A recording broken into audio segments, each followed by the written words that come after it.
Hey there, my name is Kelly Dale with Off the Beaded Path. Welcome to our first video, Thursday video of 2016. I hope you guys had a Merry Christmas and a very Happy New Year. Last year we ended with the Bling rings necklace. You guys seem to really love that project, so I wanted to give you a bracelet that would go along with that project. We're going to be calling this, of course, the Bling Rings Bracelet. So to make the Bling Rings Bracelet, you're going to need 144 4mm Bicones, 84 3mm Bicones, 50 6mm faceted glass rounds, 85 4mm faceted glass rounds, 26 size 15 seed beads, about 2 grams of a size 11 seed bead, 2 size 12 needles, and approximately 9 yards of 6-pound fire line. Each thing that we do is going to take 1.5 yards of fire line, and all the rings that we're going to make, we're going to put a needle on each end.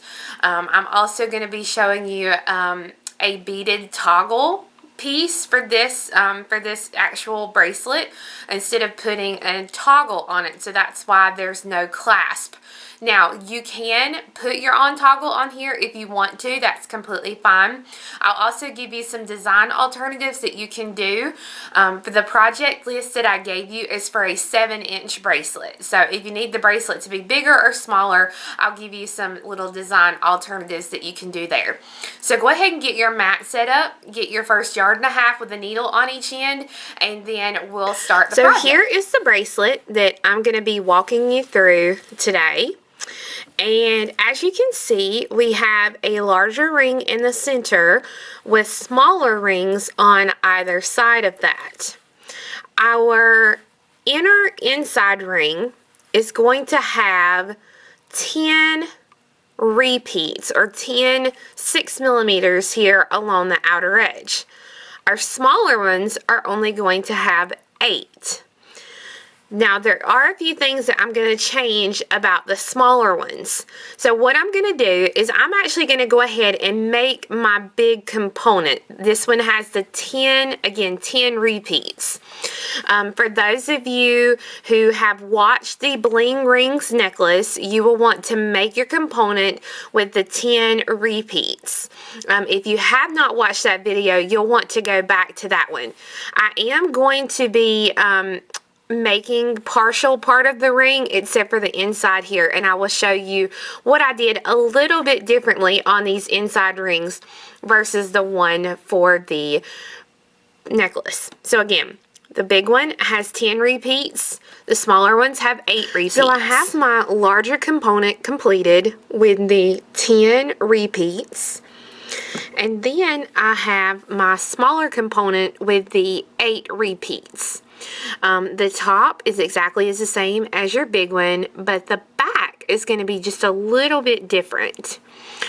When you come in here to your beads here on the inside, you want to pick up 115 and go through 2 of the beads in the inner circle, and then 115, go through 2 beads of the inner circle. So basically you're going to be adding 4 size 15 seed beads. Excuse me. So as you go around and you've got your 4 seed beads, then you want to stitch up to be coming out of a 6mm here along the outer edge. Then you're ready to connect these 2 components, and we're going to do it exactly like we did on the Bling Rings necklace. You want to pick up 1 6mm, and my thread is coming out of the top of the smaller component, so I'm going to come down through one of the 6mm here on the larger component. So that will do the top of the little box we're making. And then pick up another 6mm, and I'm going to come up through the 4mm or the 6mm I started with, so that it makes my little right angle weave box. Now be sure, just like in the necklace, that you go ahead and reinforce the box one more time.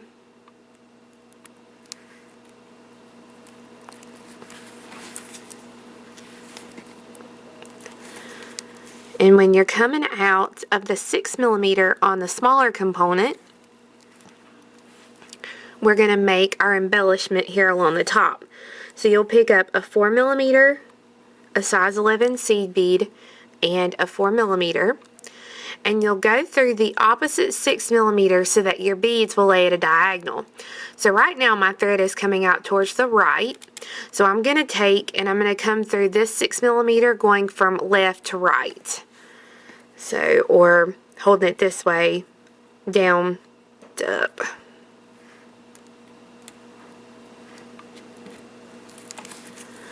So my beads lay at that diagonal. Now I'll pick up another 4mm. I'm going to come up through the little size 11 seed bead that I just added. I'm going to put my finger on it there. And then pick up one more 4mm and go through the 6mm here to finish out that X shape. And I'll reinforce and tie this thread off right here.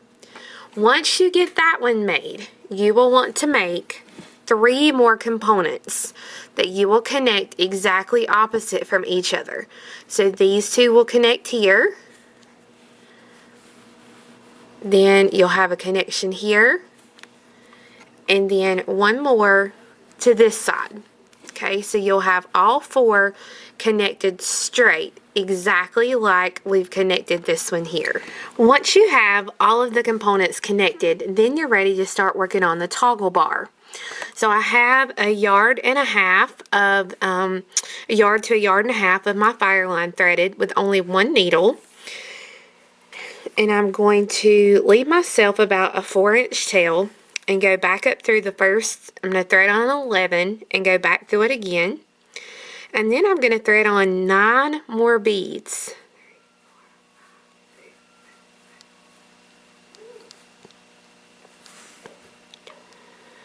So 2, 4, 6, 8, 9. So when I pull it down, I'll have a total of 10 size 11 seed beads. Now we want to start peyote stitch, so pick up one size 11 seed bead. I'm going to skip this 10th bead here, and I'm going to come back through just the 9th bead, going back towards the tail, so that when I hold it and I pull it,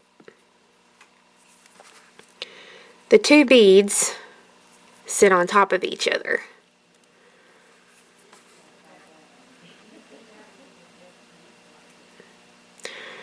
When you're not using delicas, sometimes you have to make them sit the way that they're supposed to. There we go. Pick up 111. From where I'm coming out, I'm going to skip one and go through the next one.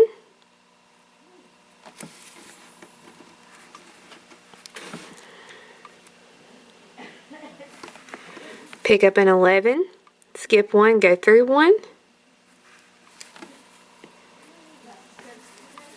Pick up an 11, skip one, go through one. And then pick up an 11, skip one, and go through this last bead, which is our stop bead.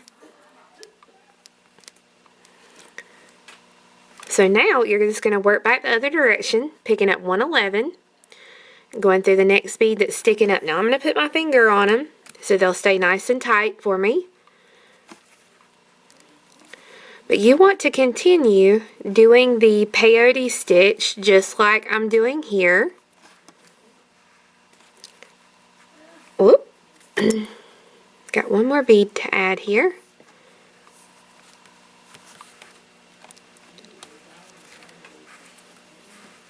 Alright, You want to continue until you have 5 beads along this side and 5 beads along this side. Once you have 5 beads on each end, then you're ready to zip the tube up. So you're basically going to take and fold the tube together, and if you look kind of off-centered, your beads are opposites. So that's what gives us the ability to be able to zip up the piece. So I'm coming out of the bead here on the bottom right. I'm going to take my needle and come up through the bead on the bottom left. I'm going to come at a diagonal and come to the bead on the right, and then the bead on the left. And see, I'm going at a diagonal here, so that as I pull, you won't be able to tell where I stopped and where I started. So now on the right, and then on the left,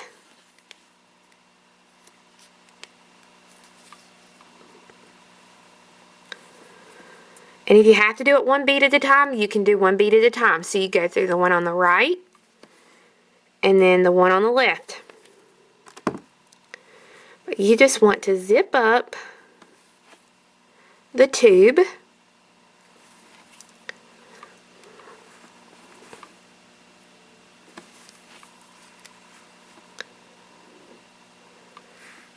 And I'm going to go down through the first bead that I added here with my stop bead, and I'm going to pull that little thread out from around the bead,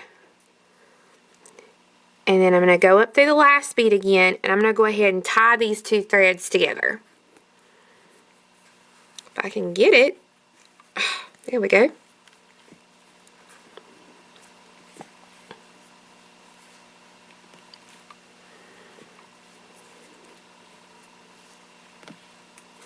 There we go. Alright, now that they're tied, I'm going to take the needle and I'm actually just going to stick it straight through the tube.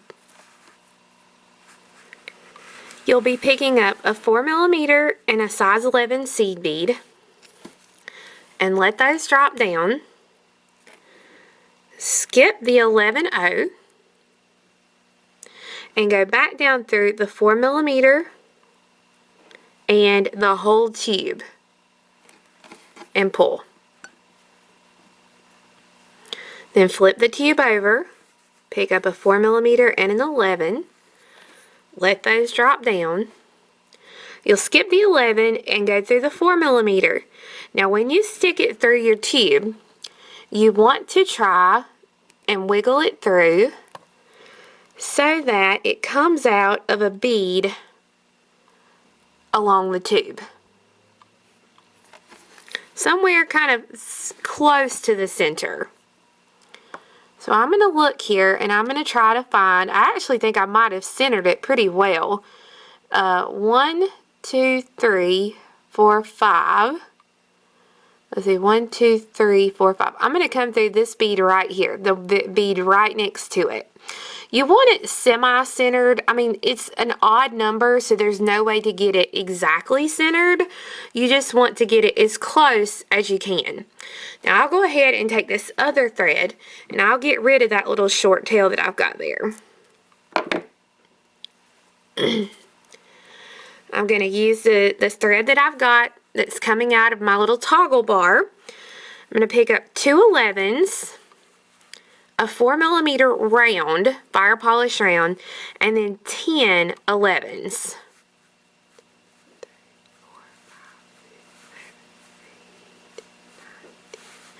So I've got 2, 4, 6, 8, 10. And I'm going to let those drop down. And I'm going to take the bracelet. Doesn't matter which end. But I'm going to take the bracelet and go through the 6mm that is opposite the connection. So it's going to be this bead right here. So I'm going to go through that bead. I'm going to pick up 4 11s.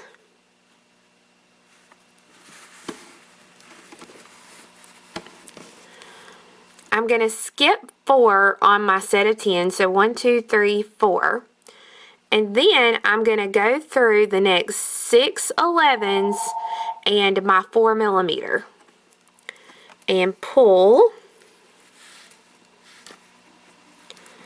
so that it gives me that right there. And then I'm going to pick up 2 more 11s and I'm going to come through the 11 there on my peyote tube so that when I pull it through, it'll look just like this. Now I'm going to go through and I'm going to go through these beads again to reinforce, and then I'm going to tie this thread off. So once your toggle bar is connected, the really great thing is that you don't have to do anything else because the last loop on your bracelet serves as the loop for your toggle. So when you wear it, you still get that equal look of the bracelet, but the toggle bar is hidden with your loop. So I thought that was a really great idea. One of my friends, Kathy Crawford, came up with that idea, and I thought, oh my gosh, because it was exactly 7 inches and I didn't need it any bigger, and I thought that was just wonderful. Now, a couple of things. If you need it smaller, say you wear less than a 7-inch, I would leave off these 2 components and finish it off with the right angle weave boxes. Then you can put your own kind of toggle on it. If you need it bigger than the 7 inches, I would either add more components or, like with the smaller one, finish it off with some of these little right angle weave boxes on each end to make it the length that you need. So I hope you guys really enjoyed the Bling ring bracelet and our first official video for 2016. Here is the finished and completed silver with the white opal, and then I also did one with the gold and the copper, so they match. If anyone bought the bracelet, or if you bought the necklace, sorry, a couple of weeks ago, we do have the bracelets that now match those. So again, I hope you guys enjoyed. We do have the pattern for sale, as well as these 2 color kits for sale on our website, which is offthebeadedpathbeadstore.com. And I've got to get you to help me with one more project. I've got something that I want to work on for, I guess, a backdrop, I would say, to my, where I do my videos. I don't know how I'm going to put it into fruition, but I've got an idea in my head. I've just got to get it to come out. So here's what I want you to do. If you are an avid follower of my YouTube videos, what I need is at least one person from every state or country to send me a picture of either, I would love a picture of you. You can do a picture of you wearing some of the beadwork that I've created, a picture holding, you know, if you've got my book. Some pictures I need to be close up, some further away, like a distance type shot. But I have a really good idea that I want to come up with for this year for that purpose. If you are abroad, please send me your pictures, because I would love to have somebody from every country on my wall, definitely. So you can send those to my email address right here below. Now, don't look for anything immediately, because it's going to take me a while to figure out how I'm actually going to do this. If I can do the idea that I have in my head. If not, then I'll figure out something else. But I want pictures of you guys. You are the reason that I do these videos, so please, and make them decent, please, because these might be on videos behind me, so please make the pictures decent. But anyways, if you guys can help me do that, I would love to see pictures of you guys holding beadwork, my book, whatever you've got. But anyways, I hope 2016 is starting out fabulous for you, and I will see you again next time. Thank you and goodbye.